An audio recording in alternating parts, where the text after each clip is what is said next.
Thank you, Mr Speaker. I rise on behalf of New Zealand First to take a call in the first reading, or not a call, but to stand and speak on behalf of New Zealand First in the first reading of the Employment Standards Amendment Bill, legislation bill I should say, and I have to say we are going to support this to Select Committee, and I think it's quite important that we do actually start heading in the right direction with this. I do feel though, Mr Scott, that it is one step forward and two steps back, because you offer some good things on one hand, but you really muff it up a little bit when we're talking about the zero-hour contracts.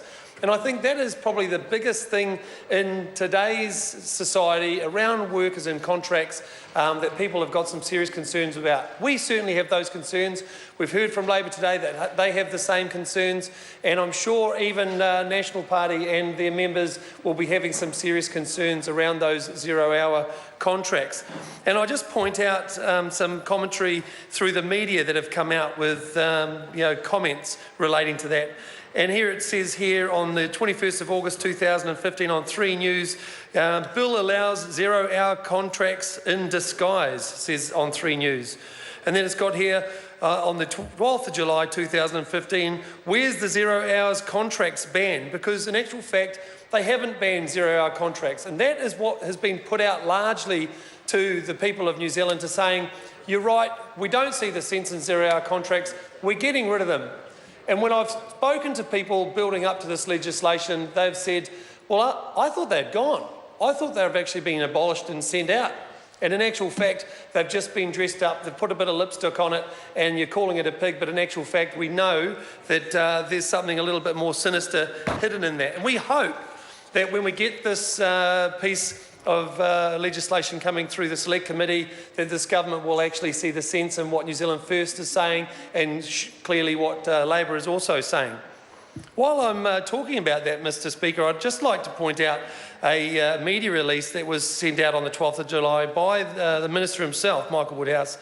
He says here, Workplace Relations and Safety Minister Michael Woodhouse today announced a package of measures to prevent unfair employment practices such as zero-hour contracts.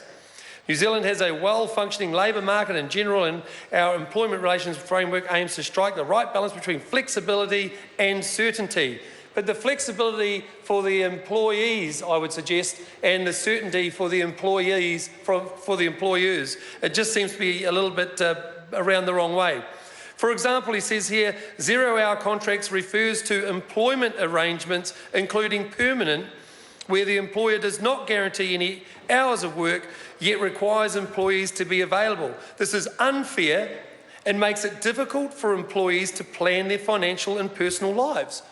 But yet what we're reading in this bill that's in front of us here is, in actual fact, they're just dressing it up a little bit, but keeping that ambiguity for those workers. There is no certainty around the hours that they will be able to work, and they say that they can be compensated. And Mr Young mentions about people that are on call-outs. Well, if you're getting a glazier in to do a call-out at midnight, then you're clearly going to be remunerating the glazier well and truly. But we're talking about extra work and call-outs and things for those workers that are more vulnerable, that are not likely to get as well remunerated, that we have some serious concerns about. Now, there are 2 parts of this bill in this media release, certainly, that we do support. And it goes on to say, employers putting unreasonable restrictions on secondary employment of employees. Well, that's fair and reasonable.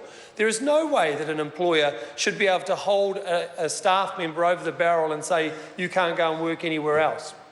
However, this bill will allow people to get around that legislation in various devious ways if we allow them to do that, and I think that's an area that needs to be tightened up.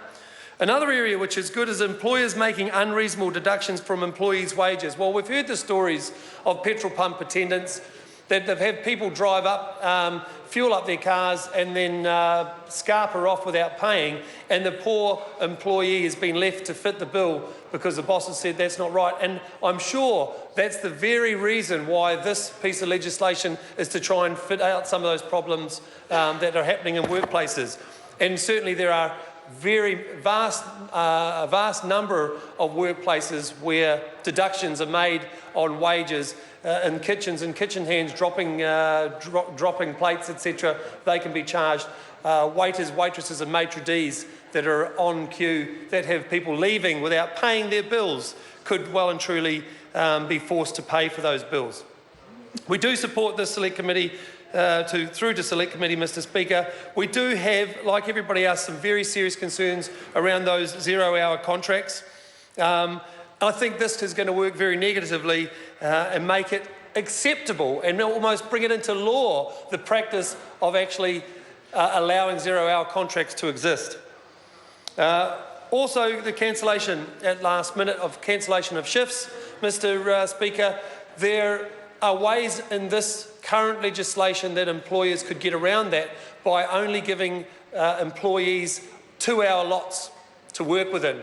And if they were doing that, then at the end of their 2-hour shift, they can get another 2 hours and another 2 hours, which means under this legislation, the way it sits and reads at the moment, an employer could get around paying a staff member by simply saying, well, you're only doing a 2-hour shift anyway, would you like to do an extension on that? We've got some extra hours, and that will negate them paying anything.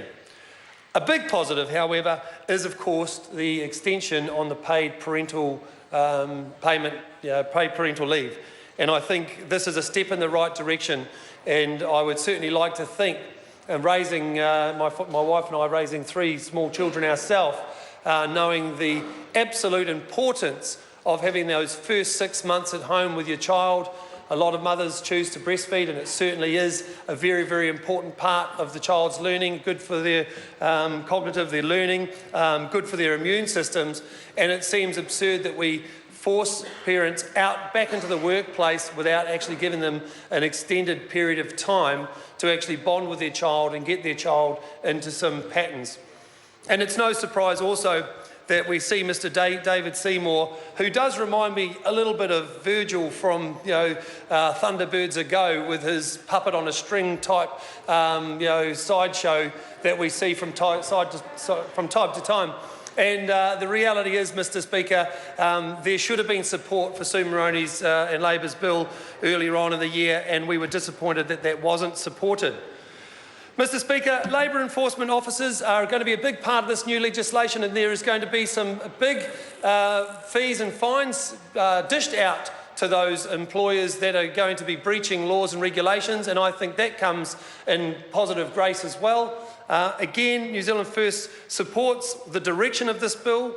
We have some serious concerns of some of the implementation, and we hope that this government, when we get down to the nuts and bolts of it in Select Committee, will see the sense in a lot of what has been said here today, because I have to say there's a lot of support on this side for this piece of legislation, this bill coming through.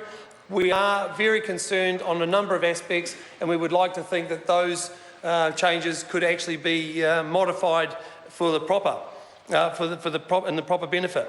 I said before, it's 2 steps forward and 1 step back. Let's try and hope that the genuine intention of this government is to minimise the 1 step back and make it 3 steps forward. Would be a much better inclusion.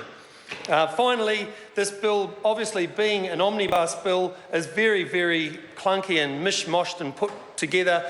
Quite oddly, Mr. Ian Lees-Galloway mentioned the same thing. We also believe that things could have been, it is definitely a mash-up, could have been done better in separation rather than trying to push it all together and force it down our throat. So, Mr. Speaker, we look forward to seeing this in Select Committee. I think there is a lot of good discussions to be had. David Parker's bill will fit quite nicely into this, which of course works in with the minimum wage for contractors bill, and this is what it's all about, making the 21st century a place that is good for employers and employees, so that this country can be the powerhouse back in the Pacific that we once were. Let's see some positive changes. Thank you, Mr. Speaker.